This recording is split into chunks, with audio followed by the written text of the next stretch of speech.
Don't smoke, a call for a healthy future.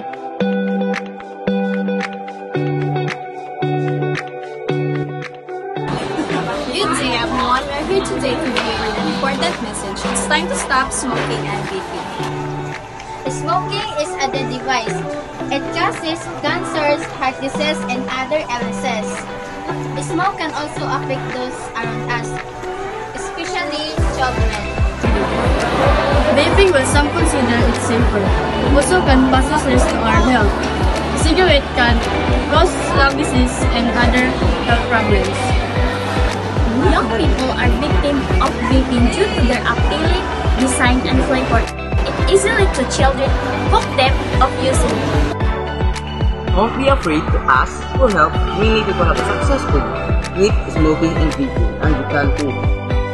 There are ways to quit smoking and vaping. There are programs to help you stop smoking.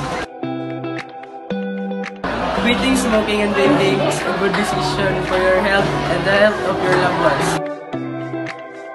Together, let's fight against smoking and vaping for a healthier future.